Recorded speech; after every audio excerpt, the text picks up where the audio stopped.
Hi, everybody, and welcome to the Moxxie Coaching podcast. My name is Michelle, and I'll be your host as we explore what coaching is and how it can help you create your best life. If you're anything like me, it's important to you to give back in some way. Maybe it's volunteering in the soup kitchen. Maybe it's donating $1 million to environmental research. It doesn't really matter.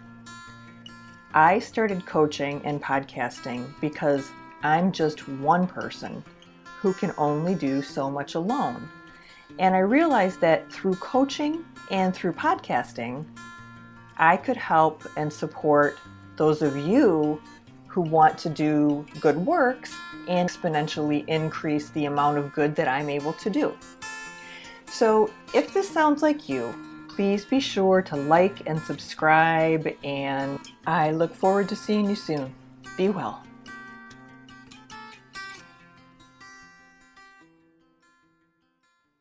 Hey everyone, welcome back to another episode of the Moxxie Coaching podcast. My name is Michelle and I am your host. And this week we're going to be talking about the queens of the tarot. The queens are all about nurturing, and what they choose to nurture is related to whichever suit they fall under. So, for example, the Queen of Wands is a nurturer of the soul. The Queen of Cups is really an entity that nurtures through emotion, because that's what cups are about, right? The Queen of Swords nurtures through logic and the mind. And the Queen of Pentacles, because she is earth-based and matter-based, nurtures through the body. So again, the Rider-Smith-Waite deck is leaning on gender roles here, in that the female is the nurturer. So while it may be a little gender stereotypical, it is easy to remember, right? All right, so this week, let's start with Wands. The Queen of Wands follows the tendencies of Wands in general. So if you remember, the fiery temperament, the motivated, the doer, the fiery and energetic person, the person that's all about getting things done.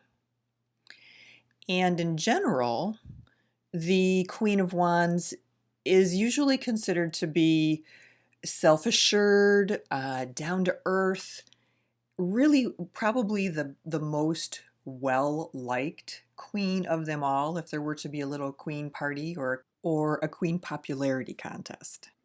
This queen has a tendency to be a little bit on the feisty side. She is not your stereotypical wallflower. She is not the one who, if she sees someone she wants to dance with at the dance, she'll wait for them. Nope, she's going to walk right over, ask that person if they want to dance. She's bold. Maybe that's a good adjective for this woman. And when I say feisty and bold, I'm not talking about over the top and obnoxious. I'm talking about really just someone who knows herself and is confident in who she is and doesn't have a lot of concern about what other people think. And she's kind of my hero, quite honestly. I would love to be more like the Queen of Wands. I think that, she fully embraces who she is. She loves who she is, and she shares that with the world in whatever form she chooses. The Queen of Swords is also kind of strong-willed, so that's probably not a big surprise. She probably would listen to what you have to say, and she might even consider it.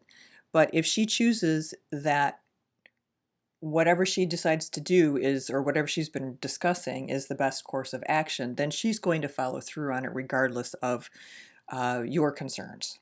And she is usually very thoughtful about doing the right thing. So while, she may be a little bit headstrong, she's not headstrong in the direction of, just being a jerk. She will, she will make consideration or take into consideration everything that needs to be considered when she is making those decisions. She has very good judgment. Uh, Unlike the Knight of Wands, who has a tendency to just, go bonkers and act before thinking, the Queen of Wands is much more thoughtful.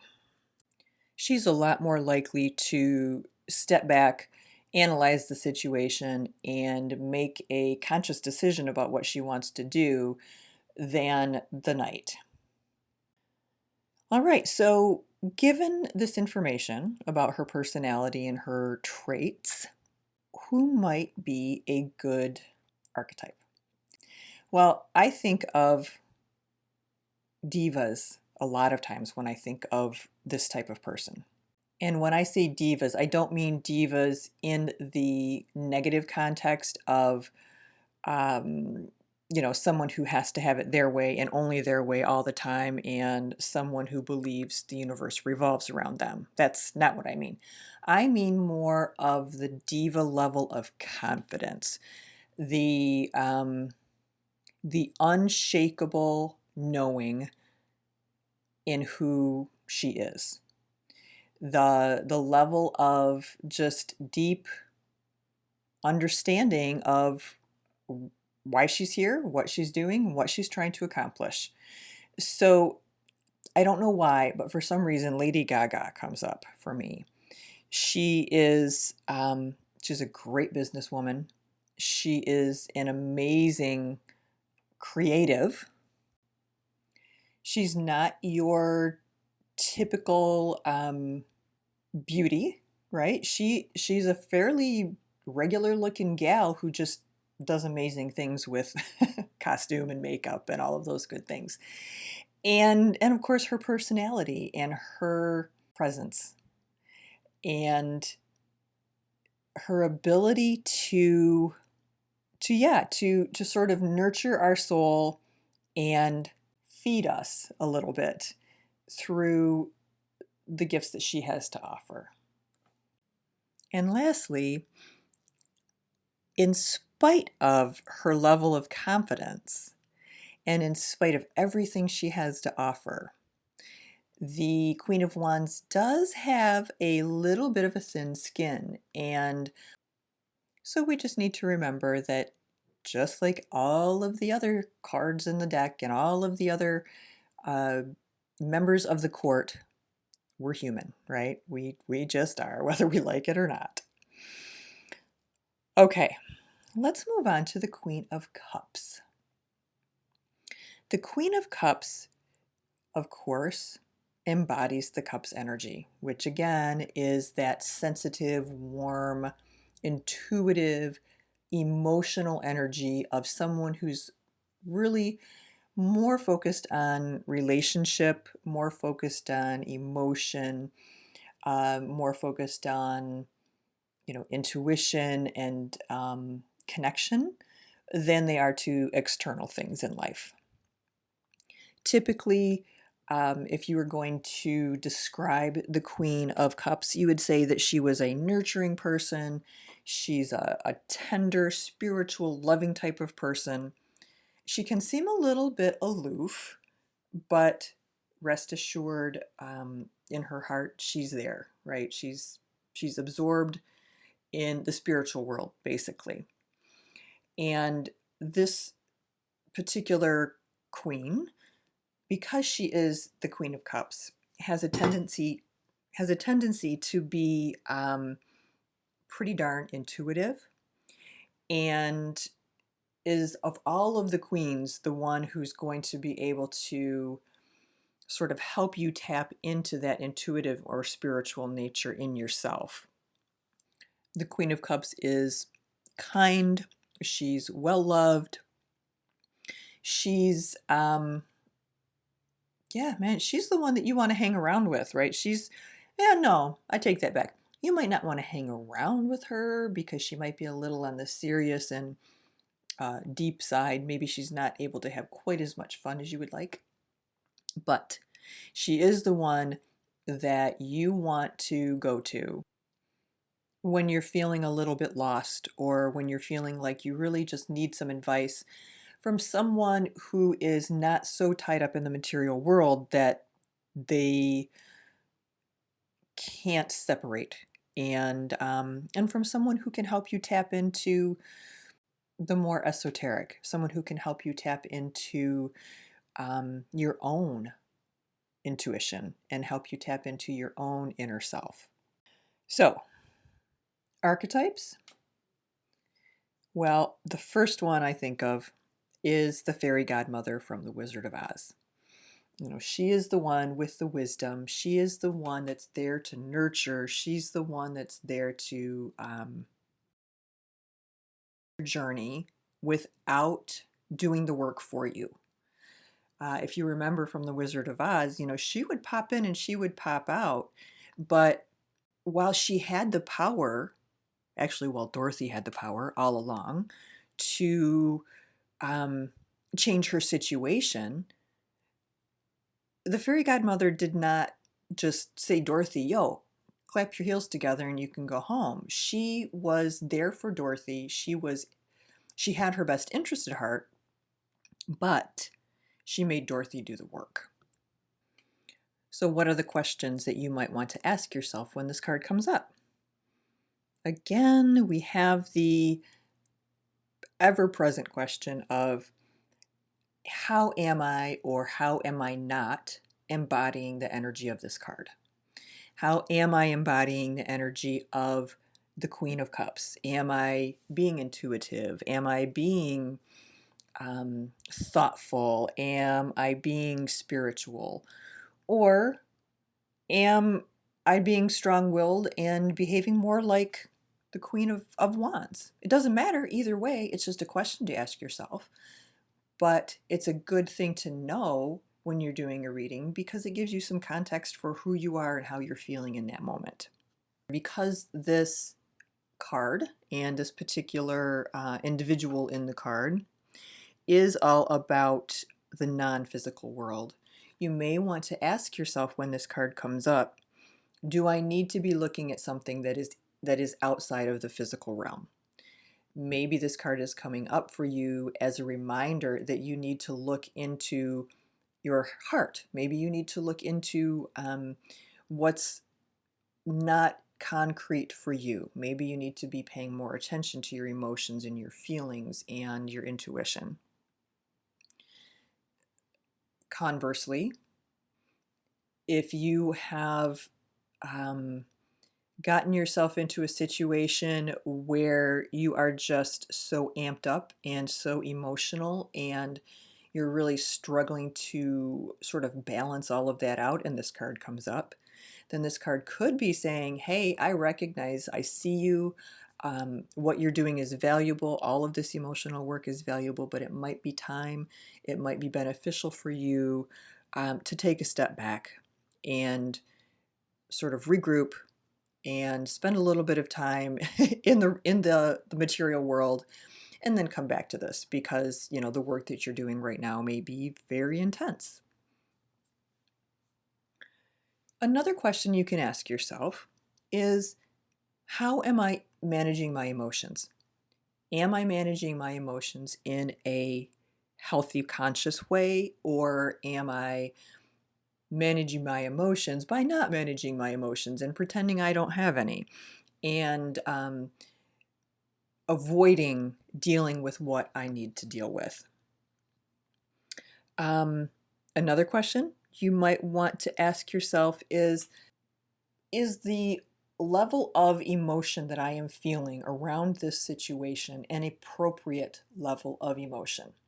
In other words, am I overly emotional, amped up beyond what the situation calls for?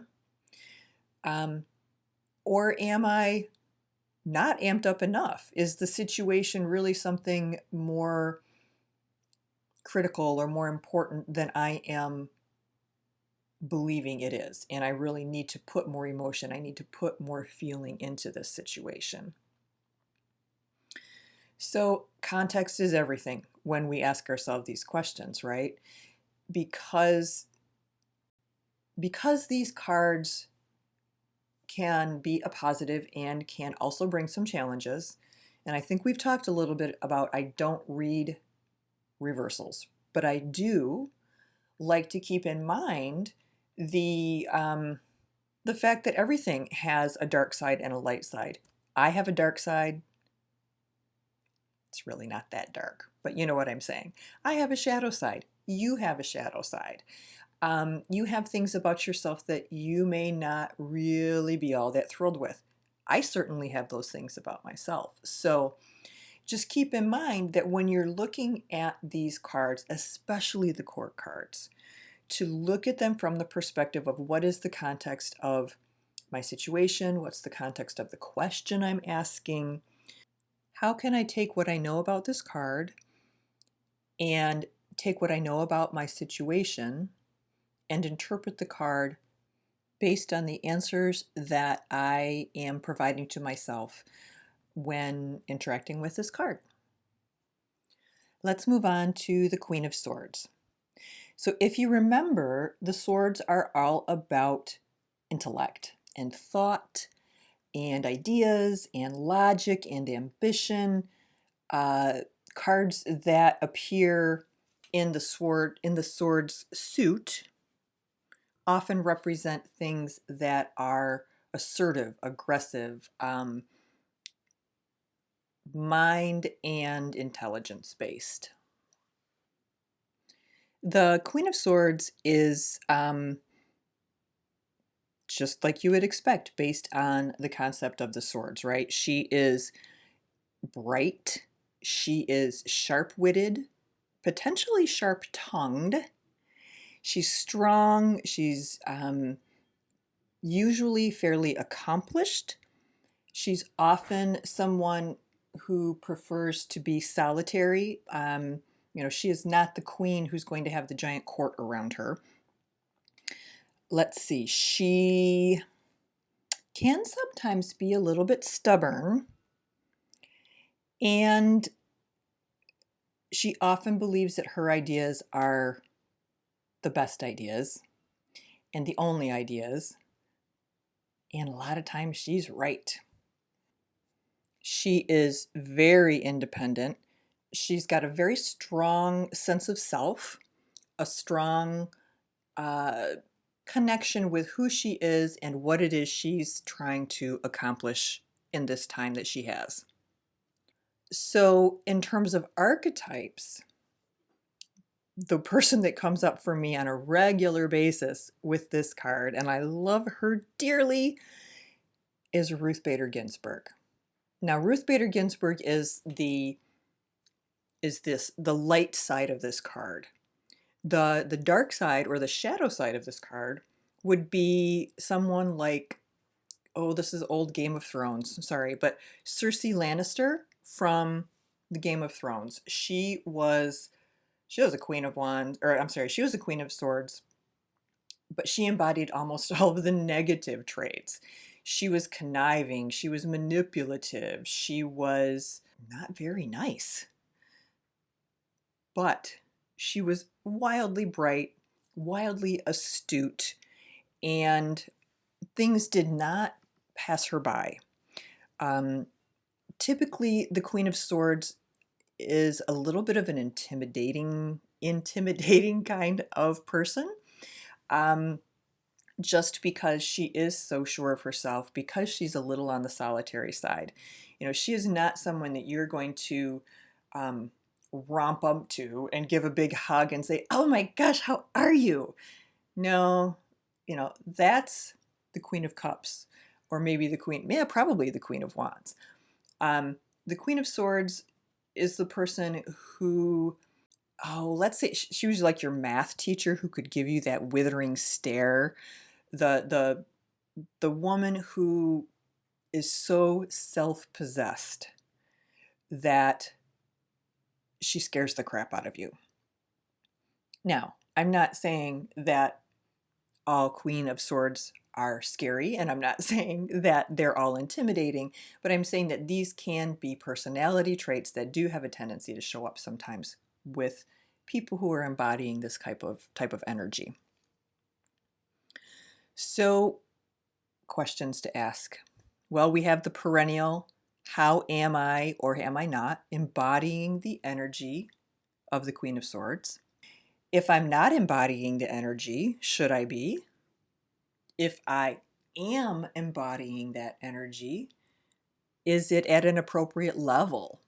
You want to make sure that when you walk into your power, you're not bulldozing over everybody else. And so that's a good question to ask yourself if this card is coming up for you on a regular basis. And that will happen. For some reason, I have had the Seven of Swords come up for me 3 or 4 times in the last week or so. So clearly there's a message there. All right, another question. Because the Queen of Swords can have a tendency to be a little stubborn, because she can have a tendency to be a little bit not know-it-all in the sense that she would be the type that would run around and say, "Told you so," but know-it-all in the sense that she probably does know it all. Because she's solitary and because she's observant and because she's just so darn smart. You also might want to ask yourself when this card comes up if you are in an appropriate level of balance between analysis and emotion. Because the Queen can have a tendency to really, really get wrapped up in the logic and wrapped up in the cognitive, that you might just want to ask yourself, am I too wrapped up? Am I looking at this too much from the perspective of concrete knowledge? And should I be paying a little bit more attention, maybe, to the less concrete things? Is this a situation that really calls for me to call on my own inner Queen of Cups as opposed to my Queen of Swords? And lastly, we have the Queen of Pentacles. If you remember, the Pentacles are all about earthly things, material things, physical things. Often, Pentacles are related to business, financial success, being a hard worker, having a strong mind for business, physical health, or our physical well-being. That root chakra level stuff is kind of where Pentacles have a tendency to live sometimes. So the Queen of Pentacles then has a good head for business. She is someone that you would want as a mentor to help you run your business if you're just getting started. She's resourceful. She is kind.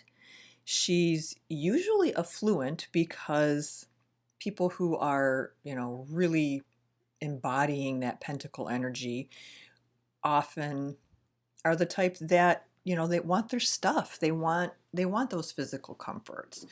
And that's very much a Queen of Pentacles thing. Now, they can be a little bit self-absorbed. They can be a little, not thoughtless, like rude, but just, oh my gosh, I didn't even think about that. I was so focused on myself type of person. From a business perspective, they are very practical. They can be creative. They can be innovative. They're all about this combination of practicality and the material. So, who might you think of as an archetype? Well, um, Ellen is the one that I think of, and I know that she has had a little bit of a bad rap lately. It seems like I remember not too terribly long ago seeing something about, Ellen's not all as wonderful as we think she is, or something along those lines. But when I'm talking about her, I'm talking about the Ellen that you see on television. The one, and I've only seen her show a couple times, but first of all, she's hilarious. And second of all, she just seems like such a genuinely kind, caring person. Um, she's not all about show, she's about practicality. Um, Martha Stewart is another one. Martha Stewart maybe a little bit more so from the perspective of the creative woman in business.